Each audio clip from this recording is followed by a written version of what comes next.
Greetings! My name is May Melton, here to present my STS talk about AI and gamification in hiring. As we move further in the 21st century, hiring practices are changing. There are few industries which haven't been touched by the technological boom of the past 20 years.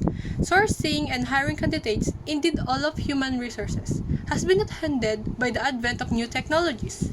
Automation, including the use of artificial intelligence and machine learning, are ushering in a new age of recruitment and hiring practices. This technology are changing the ways we think about and how we approach human resources, but also the manner in which candidates are sourced and screened. So we ask the question, are AI and gamification in hiring good ways to use for more effective recruiting? Before we answer, let us know what is AI and gamification in hiring.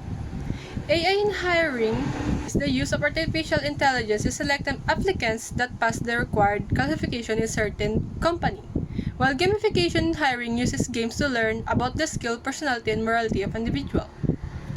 So how was this introduced? There are factors like being in the time period where mostly everything can be done digitally led to the introduction of AI and game in hiring. Companies are now using AI in hiring process, and they hope to use algorithms. In an era where digitalization is a paramount, gamification had gradually emerged as the popular trend amongst the HR leaders. The new generation, or those who were born in the digital era, are curious multitaskers who crave for variety of media they consume. They are always game to take up challenges as well as challenge the status quo of traditional ways of learning. So, how can AI and gamification hiring be good ways to use for more effective recruiting? It can reduce human bias. The benefit of AI can bring to the recruitment funnel is that of reducing the chance of human bias. Artificial intelligence doesn't have feelings or judge humans on characteristics such as gender or age. They deal with data. This can help hire candidates purely based on skill and merit and removes any chance of discrimination. It can also be used to test how a candidate will react in real time. Interviews are perhaps the richest source of information a hiring manager has when assessing a candidate. But they have one fatal flaw. The majority of what the candidate says in an interview had been rehearsed ahead of time. While that is often the nature of interviews, it completely neglects to assess how a candidate acts and reacts in a moment, which is a major determining factor of a job success. Gamification can be used instantly, gauge how candidates would react in situations that they likely face in their new role.